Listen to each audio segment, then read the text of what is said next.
Watership Down, from Wikipedia, the free encyclopedia. Watership Down is an adventure novel by English author Richard Adams, published by Rex Collings Limited of London in 1972.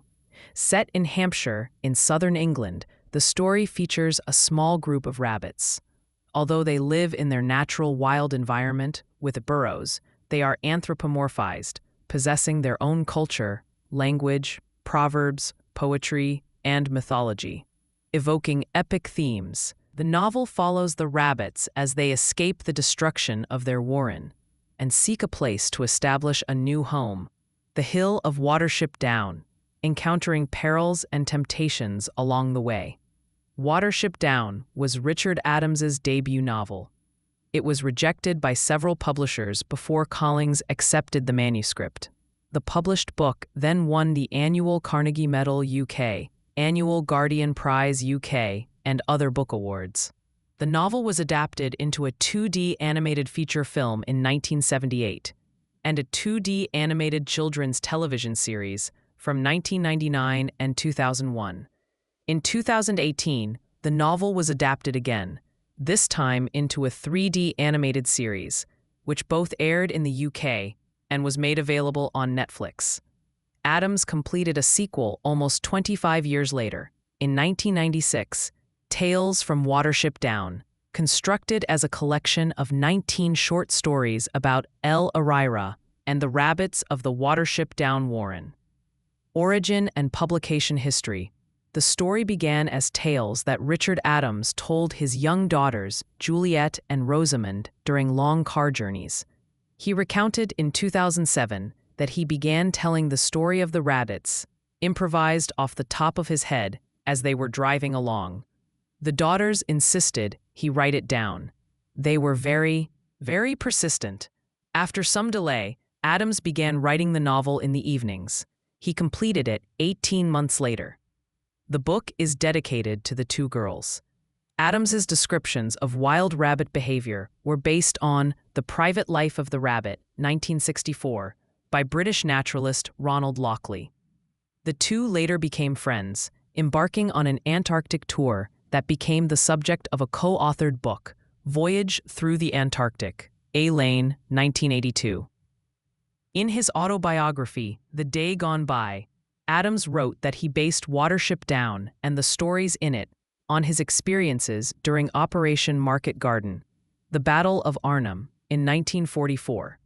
The character of Hazel, the leader of the group of rabbits, was modeled on Adams's commanding officer, Major John Gifford. He gave the warrior bigwig the personality of Captain Desmond Kavanagh, who is buried at the Airborne Cemetery in Oosterbeek, the Netherlands. Watership Down was rejected 7 times before it was accepted by Rex Collings. The one-man London publisher Collings wrote to an associate, "I've just taken on a novel about rabbits, one of them with extrasensory perception. Do you think I'm mad?"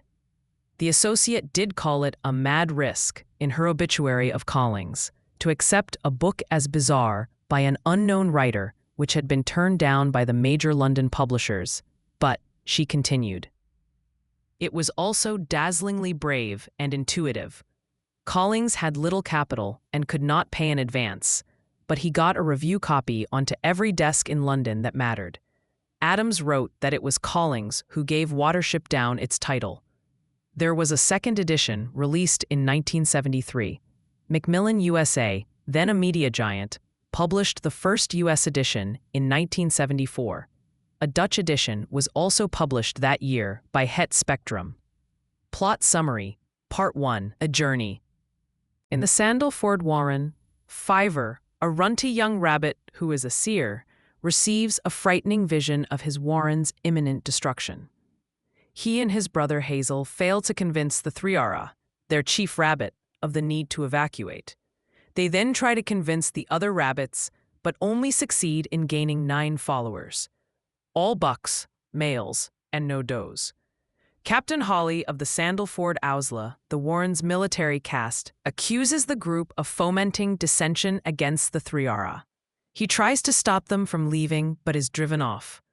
Once out in the world, The traveling group of rabbits finds itself following the leadership of Hazel, who had been considered an unimportant member of the warren. The group travels far through dangerous territory.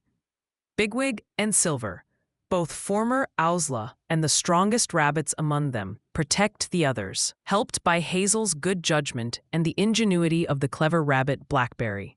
Along the way, they cross the river Enborn and evade a badger, a dog, a crow, and a car. Hazel and Bigwig also stop 3 rabbits from attempting to return to the Sandalford warren. A rabbit named Cowslip invites Hazel's group to join his warren, where a farmer leaves food for the rabbits and shoots all the predators. Fiver senses death and deception in the new warren, but the rest of Hazel's group, enjoying the peace and good food, decide to ignore Fiver's warnings and the strange and evasive behavior of the new rabbits. Later, Bigwig is caught in a snare, only surviving the ordeal thanks to Blackberry and Hazel's quick thinking. Fiver deduces the truth and admonishes the rest in a wild lecture. The farmer feeds and protects the rabbits so he can harvest them for meat and skins. And Cowslip's rabbits invited the guests into their warren to increase their own odds of survival. The Sandalford rabbits, badly shaken, continue on their journey. They are joined by Strawberry, a buck who deserts Cowslip's warren. Part 2, on Watership Down. Fiver's visions instruct the rabbits to seek a home atop the hills. The group eventually finds and settles in a beach hangar, a wooded hill on Watership Down. While digging the new warren, they are joined by Captain Holly and his friend Bluebell. Holly is severely wounded, and both rabbits are ill from exhaustion, having escaped both the violent destruction of the Sandalford warren by humans and an attack by Cowslip's rabbits along the way.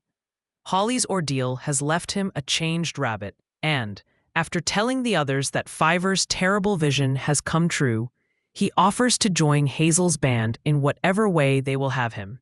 Although Watership Down is a peaceful habitat, Hazel realizes that with all bug rabbits and no does, the warren will soon die out. With the help of their useful new friend, a black-headed gull named Kiar, they discover a nearby warren called Ephrafa, which is overcrowded. At Hazel's request, Holly leads a small embassy to Ephrafa to present their request for does. Hazel and Pipkin, the smallest rabbit, decide to scout out the nearby nut-hanger farm, where they find a rabbit hutch. Despite their uncertainty about living wild, the 4 hutch rabbits are willing to come to Watership. 2 nights later, Hazel leads a raid on the farm, which frees 2 does and a buck from the hutch. Hazel is wounded in the leg by the farmer's shotgun and presumed dead. Fiver's visions prompt him and Blackberry to return and rescue Hazel. When the embassy to Ephrafa returns soon after, Hazel and his rabbits learn that Ephrafa is a police state run by the despotic General Woundwort, who refuses to allow anyone to leave his warren. Holly and his 3 companions have managed to escape with little more than their lives. Part 3, Ephrafa. While they were imprisoned in Ephrafa, Holly's group had met an Ephrafa doe named Heisenflay, who wishes to leave the warren and can recruit other does to join in the escape. Hazel and Blackberry devise a plan to rescue Heisenflay's group and bring them to Watership Down. Bigwig infiltrates Ephrafa in the guise of a Hlessie, a wandering rabbit unattached to any warren. He is recruited into the Ephrafa Ausla by Woundwort, while Hazel and several other Watership rabbits hide across the nearby river Test. With help from Kihar, Bigwig manages to free Heisenflay and 9 other does, as well as a condemned Ephrafa prisoner named Blackavar. Woundwort and his officers pursue them, but the Watership rabbits and the escapees use a punt to float away down the Test and escape. Part 4, Hazel Raw, Downriver. The punt strikes a bridge, killing 1 doe. Once the rabbits are back on shore, they begin the long journey home, losing 1 more doe to a fox along the way. As they near Watership, they come across Captain Campion and his Ephrafa patrol who have been tracking them. Blackavar advises Hazel that the patrol must be killed to prevent them from reporting to Woundwort. But Hazel spares them and sends them off. A few weeks later, the Ausla of Ephrafa, led by Woundwort, unexpectedly arrives to destroy the warren at Watership Down and take back the escapees. Fiver experiences another vision, which gives Hazel the solution to the problem.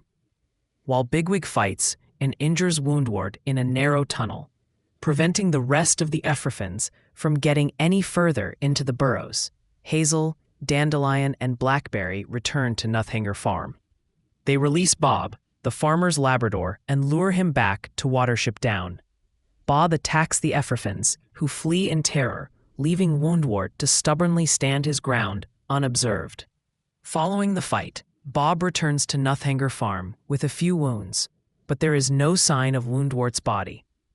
Groundsel, one of the Ephrafan officers, fervently believes the general must have survived. After releasing the dog, Hazel is attacked by Tab, one of the farmhouse cats. He is saved by young Lucy, the former owner of the escaped hutch rabbits, who shows him to the local doctor before releasing him. Upon returning to Watership, Hazel effects a lasting peace and friendship between the remaining Ephrafans and the Watership rabbits. Sometime later, Hazel and Campion, the intelligent new chief of Ephrafa, send rabbits to start a new warren at Caesar's Belt, to relieve the effects of overcrowding at both their warrens. Epilogue. As time goes on, the three warrens on the Downs prosper under Hazel, Campion, and Groundsel, their respective chiefs. General Woundwort is never seen or heard from again. He becomes a legend among the rabbits and a sort of bogeyman to frighten rabbit kits. Kihar rejoins his colony, but continues to visit the rabbits every winter. He refuses to search for Woundwort, showing that even he still fears him. Years later, on a cold March morning, an elderly Hazel is visited by El Arira, the legendary rabbit folk hero and spiritual prince of the rabbits. He invites Hazel to join his Ausla, reassuring Hazel of Watership's future success and prosperity. Leaving his friends and his physical body behind, Hazel departs Watership Down with El Arira. Characters: Rabbits Sandalford Warren. Hazel Raw, the novel's protagonist. Though Hazel is not particularly large or powerful, he is loyal, brave, affectionate, and a quick thinker. He sees the good in each individual and what they bring to the table. In so doing, he makes sure no one gets left behind, thus earning the respect and loyalty of his warren. He becomes their chief rabbit in the process, with his name accordingly expanded to Hazel Raw, Chief Hazel or Prince Hazel in Lapine. He often relies on Fiver's advice, and he trusts his brother's instincts most of the time. Fiver, Hazel's younger brother, a runt rabbit whose Lapine name means little one of many. Rabbits have a single word, rare, sometimes translated as thousand, for all numbers greater than 4. Fiver's name in Lapine, Hreru, indicates that he is the smallest of a litter of 5 or more rabbits. As a seer, he has visions and strong instincts. He is shy, kind, and intelligent. And though he does not directly act as a leader, the others listen to and follow his advice. Vilthoril becomes his mate. Bigwig, an ex-Ausla officer, and the largest, strongest, and bravest rabbit of the group.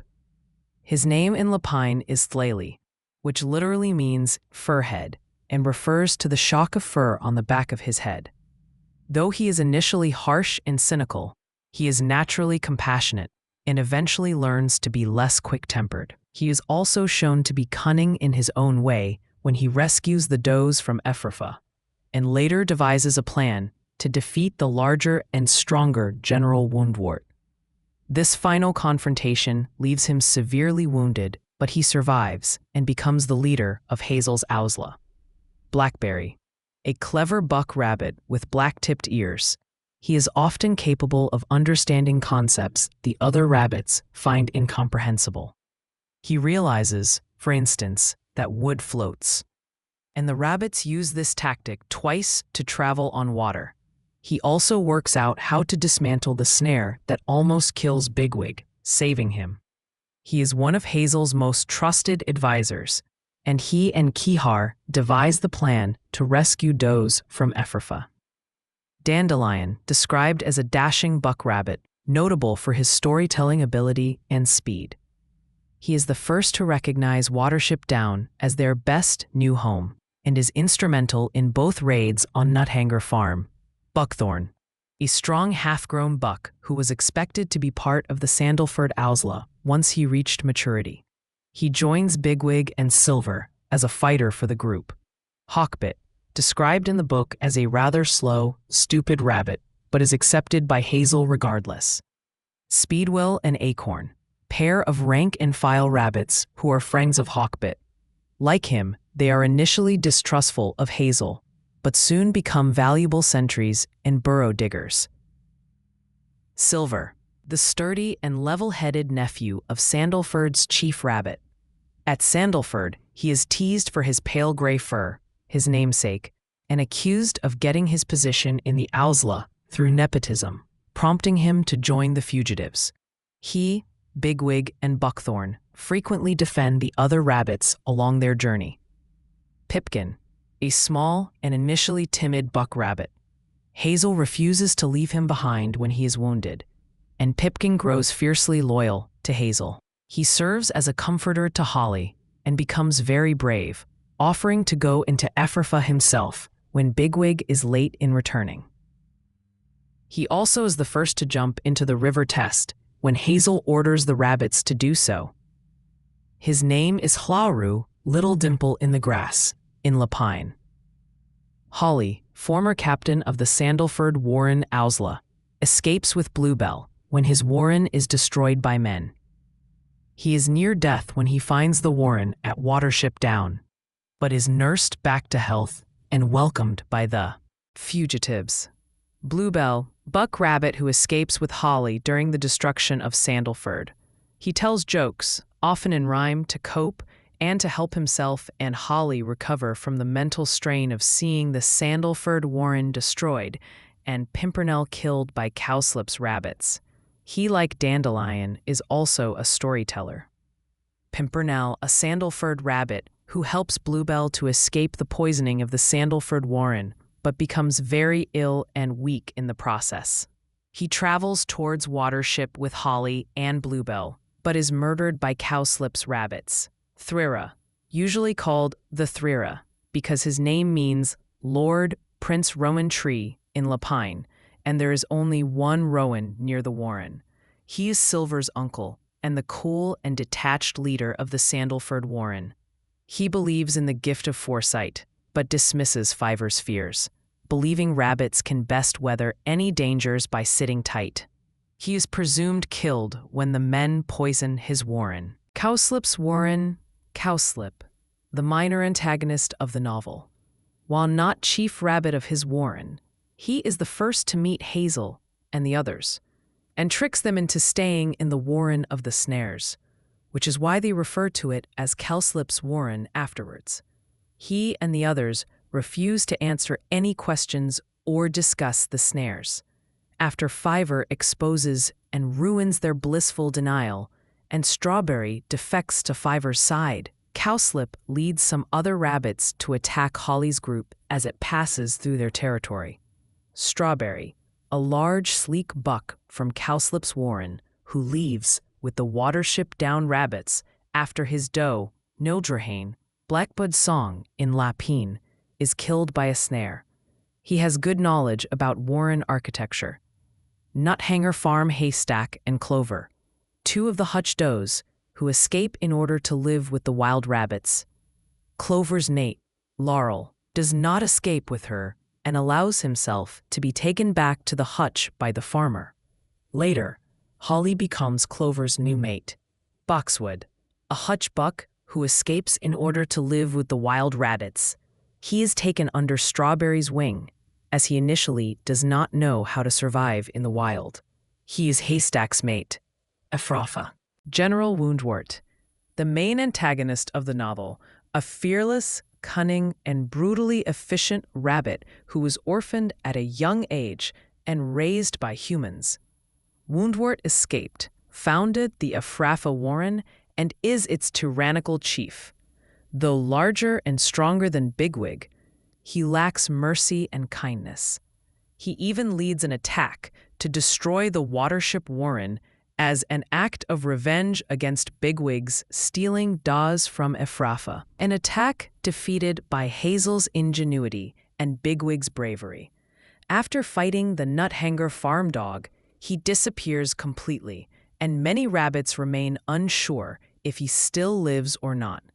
Captain Campion, Woundwort's most trusted subordinate. Campion is a loyal, brave, and clever officer. Despite being on opposite sides, Bigwig and Hazel like Campion and twice refuse to kill him when they have him at their mercy. After Woundwort disappears, Campion becomes the chief rabbit of Ephrafah and reforms it, making peace with the Watership rabbits.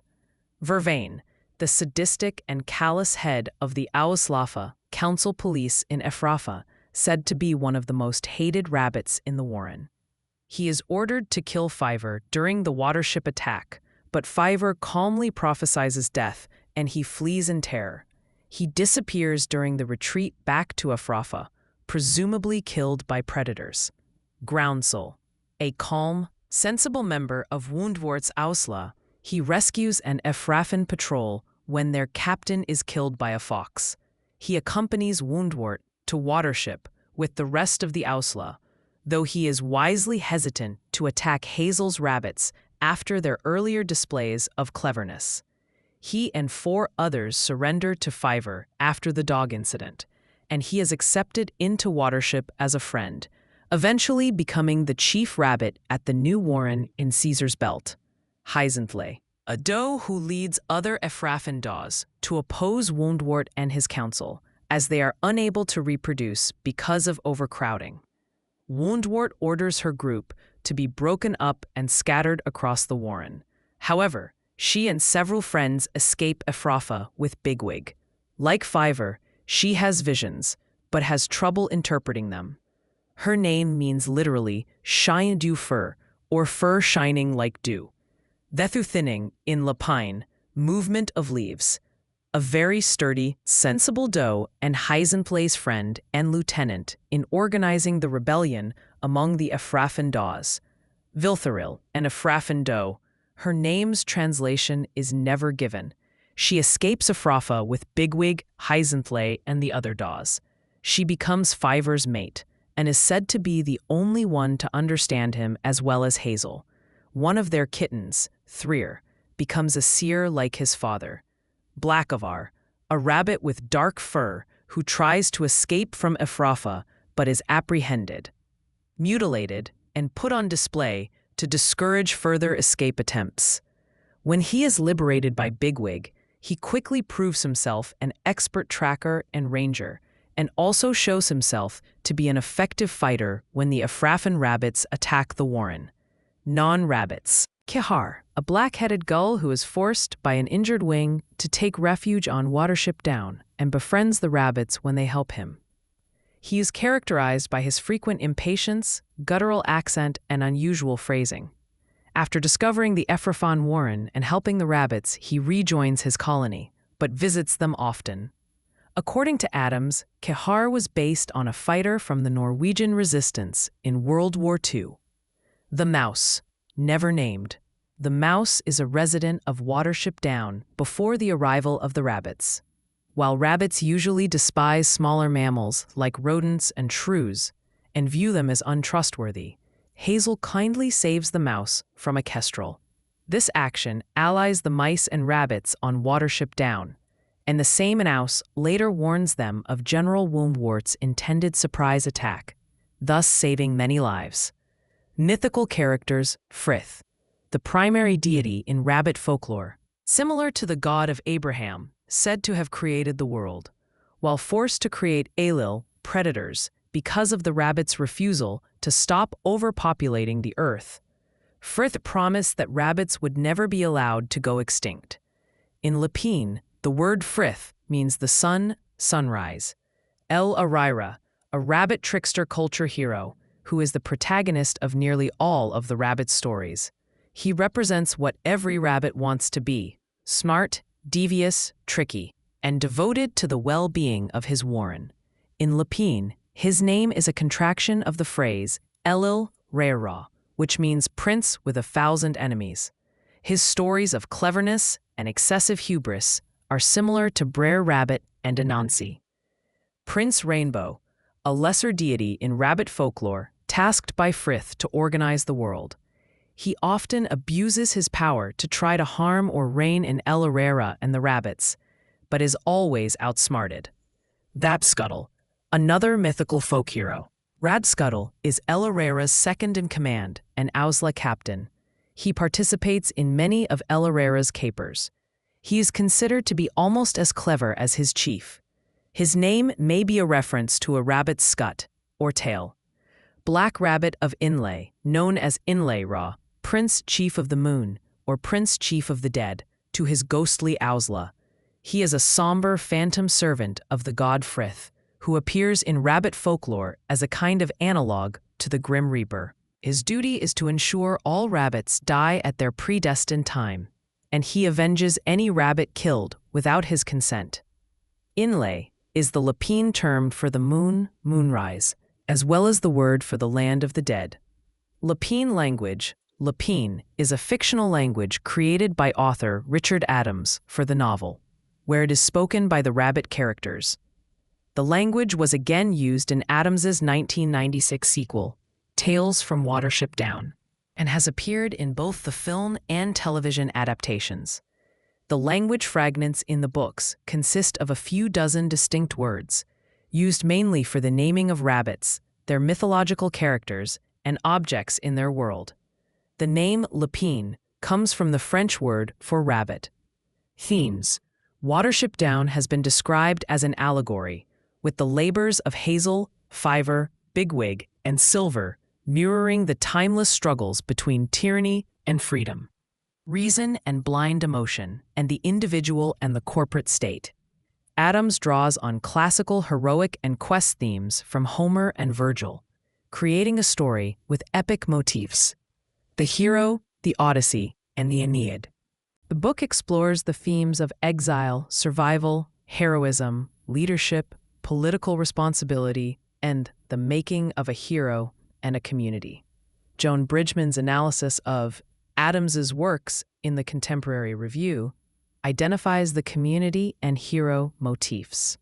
He hero's journey into a realm of terrors to bring back some boon to save himself and his people is a powerful element in Adams's tale. This theme derives from the author's exposure to the works of mythologist Joseph Campbell, especially his study of comparative mythology, The Hero with 1,000 Faces, 1949, and in particular, Campbell's monomyth theory, also based on Carl Jung's view of the unconscious mind, that all the stories in the world are really one story. The concept of the hero has invited comparisons between Watership Down's characters and those in Homer's Odyssey and Virgil's Aeneid. Hazel's courage, Bigwig's strength, Blackberry's ingenuity and craftiness, and Dandelion's and Bluebell's poetry and storytelling all have parallels in the epic poem Odyssey. Kenneth Kitchell declared, "Hazel stands in the tradition of Odysseus, Aeneas, and others." Tolkien scholar John Radcliffe calls Adams's novel an Aeneid what-if book. What if the seer Cassandra, Fiver, had been believed and she and a company had fled Troy, Sandalford Warren, before its destruction? What if Hazel and his companions, like Odysseus, encounter a seductive home at Cowslip's Warren, land of the Lotus Eaters? Radcliffe goes on to compare the rabbit's battle with Woundwort's Afraphons to Aeneas's fight with Turnus's Latins. By basing his story on one of the most popular books of the Middle Ages and Renaissance, Adams taps into a very old myth, the flight from disaster, the heroic refugee in search of a new home, a story that was already over 1,000 years old when Virgil told it in 19 BC. Religious symbolism. When asked in a 2007 BBC radio interview about the religious symbolism in the novel, Adams said the story was nothing like that at all. He said the rabbits in Watership Down did not worship. However, they believed passionately in Elorira. Adams explained that he meant the book to be only a made-up story, in no sense an allegory or parable, or any kind of political myth. I simply wrote down a story I told to my little girls. Instead, he explained, the let-in religious stories of Elorira were meant more as legendary tales, similar to a rabbit Robin Hood, and these stories were interspersed throughout the book as humorous interjections to the often grim tales of the real story. Reception. The Economist heralded the book's publication, saying, "If there is no place for Watership Down in children's bookshops, then children's literature is dead." Peter Prescott, senior book reviewer at Newsweek, gave the novel a glowing review. Adams handles his suspenseful narrative more dexterously than most authors who claim to write adventure novels, but his true achievement lies in the consistent, comprehensible, and altogether enchanting civilization that he has created. Kathleen J. Rothen and Beverly Langston identified the work as one that subtly speaks to a child, with engaging characters and fast-paced action that make it readable. This echoed Nicholas Tucker's praise for the story's suspense in The New Statesman. Adams has bravely and successfully resurrected the big, picaresque adventure story, with moments of such tension that the helplessly involved reader finds himself checking whether things are going to work out all right on the next page before daring to finish the preceding one. D. Keith Manow, a science fiction writer and conservative social commentator, writing in the National Review, declared that the novel was pleasant enough, but it has about the same intellectual firepower as Dumbo. He pilloried it further. Watership Down is an adventure story, no more than that, rather a swashbuckling crude one to boot. There are virtuous rabbits and bad rabbits. If that's allegory, Bonanza is an allegory. John Rowe Townsend notes that the book quickly achieved such a high popularity despite the fact that it came out at a high price and in an unattractive jacket from a publisher who had hardly been heard of. Fred Inglis, in his book, The Promise of Happiness, Value and Meaning in Children's Fiction, praises the author's use of prose to express the strangeness of ordinary human inventions from the rabbit's perspective. Watership Down's universal motifs of liberation and self-determination have been identified with by readers from a diversity of backgrounds. The author, Rachel Kadish, reflecting on her own superimposition of the founding of Israel onto Watership Down, has remarked, "Turns out plenty of other people have seen their histories in that book. Some people see it as an allegory for struggles against the Cold War, fascism, extremism, a protest against materialism, against the corporate state. Watership Down can be Ireland after the famine, Rwanda after the massacres." Kadish has praised both the fantasy genre and Watership Down for its motifs that hit home in every culture. All passers-by are welcome to bring their own subplots and plug into the archetype.